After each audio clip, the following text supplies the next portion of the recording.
Wengi walitamani kupata uthibitisho.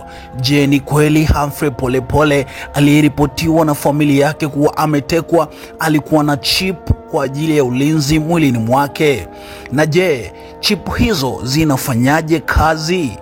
Mseto Media tumesimama hapa kukuletea undani juu ya hayo, ambapo tutachambua kimoja baada ya kingine ili kukupa wewe mtazamaji wetu uelewa juu ya haya na kukutoa kwenye sintofahamu. Lakini kabla sijakupa undani wa haya, nikushukuru sana wewe ambaye umekwisha subscribe, na imani utakuwa unafurahia habari na taarifa zetu kuhusu siasa, jamii, elimu, burudani na michezo. Wewe ambaye ulikuwa bado hujasubscribe, usiwe na shaka, nafasi bado unayo. Jiunge nasi kwa kusubscribe sasa kwa kubonyeza maneno subscribe, kisha itakuja alama ya kengele. Ibonyeza pia, na kwa kufanya hivyo taarifa zetu zitakuwa zinakufikia moja kwa moja kwenye simu, kompyuta ama kifaa chako. Hii ni Mseto Media, channel pendwa na maridhawa kabisa kwa ajili yako. Sasa twende kwenye pointi. Taarifa ya kutekwa kwa Polepole iliyotolewaga na kaka yake Polepole alijitambulisha kama Agustino Polepole. Alisema ndugu yake huyo aliyetekwa alikuwa na chip mwilini. Kwa kifupi niseme Humphrey Polepole ana chip mwilini. Kwa hivyo naendelea kufuatilia sehemu ambayo wanaendelea kumpeleka. Sasa je, chip ni nini na zinafanya vipi kazi? Tuanze hapa.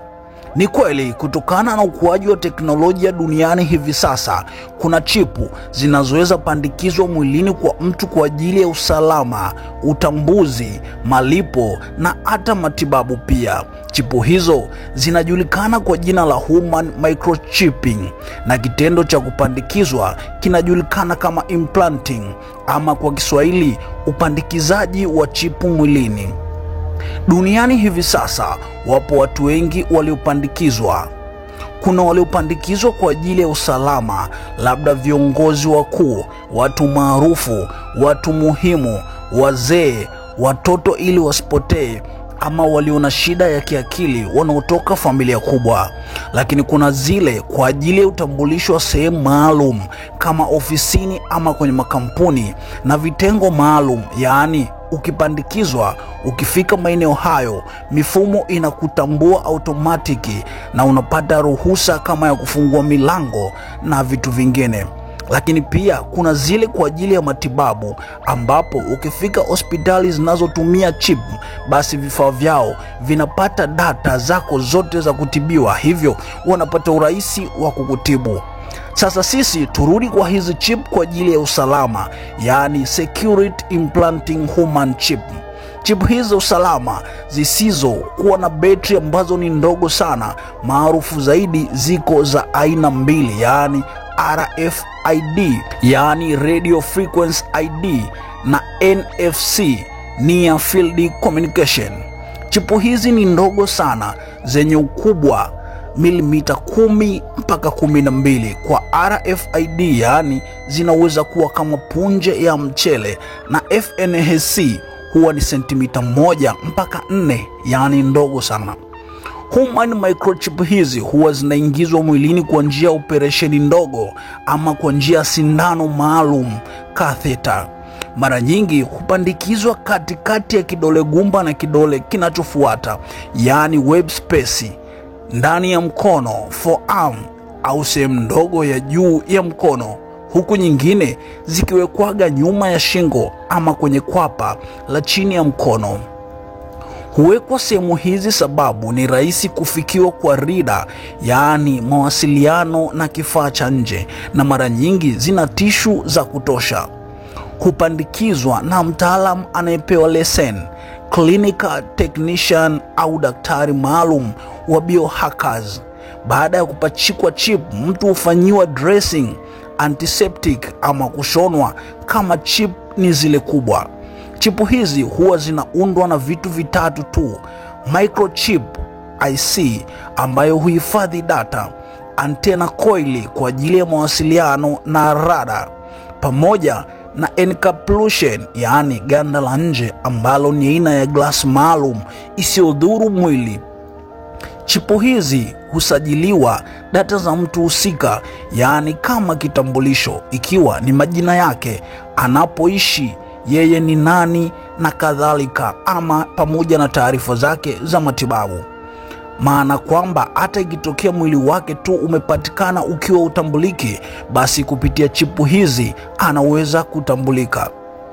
Chipu hizi mtu akishapandikizwa mwilini hukonektiwa na kufanya kazi moja kwa moja na kifaa cha kuzifuatilia kinachoitwa reader au mara nyingine kompyuta na simu za mkononi, kwa kutumia data ya electromagnet kwa database zake.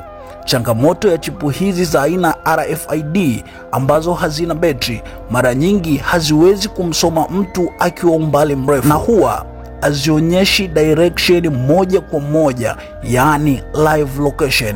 Hii ni kutokana kuwa na range ndogo, na range huwa ndogo kutokana na kwamba hazitumii betri. Chip hizi hutumia waves, ila mnaposogea eneo mhusika anapohisiwa yupo, basi huonyesha. Ukiachana na RFID chip ambazo ndo huwa wengi huwekewa, kuna zile za active tracker, GPS active implants, ambazo hizi ndizo zenye uwezo moja kwa moja kuonyesha mtu alipo kupitia GPS, yaani hizi huwa zina live location.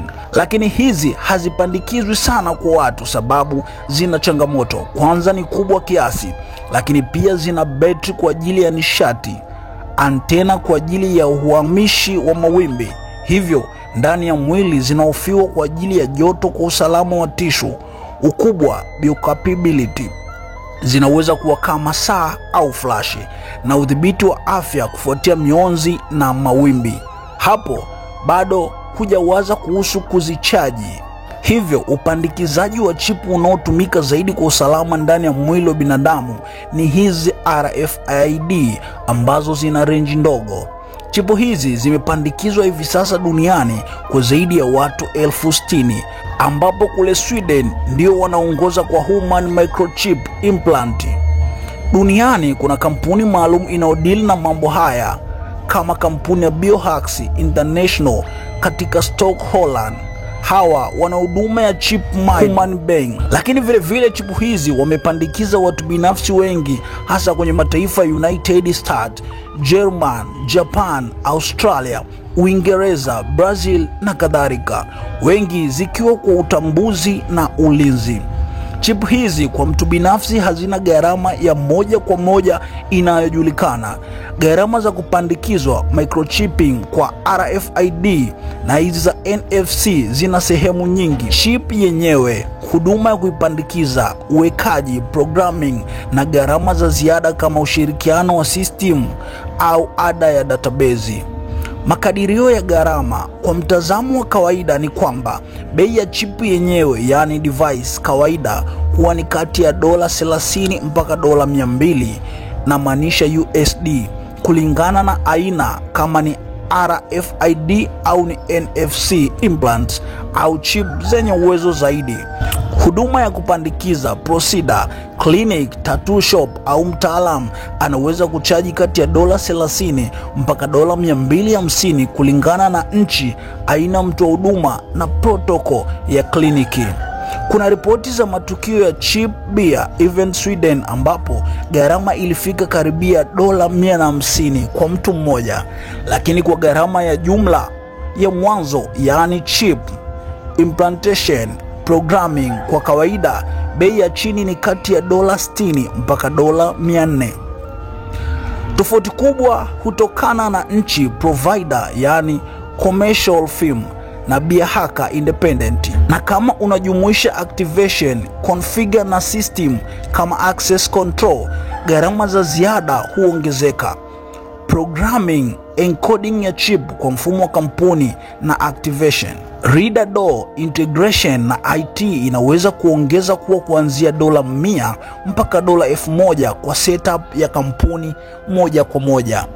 Mwanafamilia wangu wa Mseto Media, hiyo ndio makala au utafiti mdogo kuhusu human microchip implant niliyosema nikuletea wewe mtu wangu wa thamani ili uweze kupata uelewa kidogo juu ya hilo. Na haya ni kutokana na ile kauli ya kaka yake Polepole kusema kuwa Polepole ana chip mwilini. Wataalamu wanasema chip au kitu kirahisi kinachosoma GPS na live location ya moja kwa moja popote mtu alipo ni lazima kiwe na betri, mionzi na kadhalika. Na kwa maana hiyo ni lazima kiwe nje ya mwili ili kuchajiwa kama simu, saa na kadhalika. Ijapokuwa mtu anaweza fanywa operation akapandikizwa ama kuwekewa kitu kama saa ndani ya mwili wake, lakini je, itachajiwaje? Na atakuwa salama kweli kuwekewa kitu cha mionzi na betri? Na visivyo na mionzi na betri ndo kama hii RFID ambazo range yake, yani umbali wa kusoma, ni mdogo. Kuhusu Polepole, wapo wanaosema ni kweli ana chip kutokana na kauli ya kaka yake, lakini wapo wanauliza kama ana chip, mbona familia inapaza sauti waliomshikilia wamwachie? Lakini jibu linakuja, inawezekana ana chip lakini ikawa ni hizi RFID ambazo mtu akiwa mbali ni ngumu kuonekana, au huenda waliomshikilia wamembana wakazitoa. Ama kwa upande mwingine, wapo wanaosema huenda kaka yake alitamka kuwa Polepole ana chip mwilini ikiwa ni lugha ya kiintelijensia ili kuwatisha watekaji waogope wamwachie. Mtazamaji wangu, huu ndo utafiti mdogo nilioufanya na kukuletea hapa. Je, wewe una maoni gani au lipi la kuchangia juu ya haya? Drop your comment hapo chini na sisi tutasoma. Share pia na watu wako wa karibu ili kupata uelewa kama umependa taarifa hii. Na hakikisha unakuwa karibu na Mseto Media kila saa kwa taarifa zaidi. Once again, Limo Grandson. Hakikisha umesubscribe, comment, like na kushare. Mseto Media, we connect everywhere.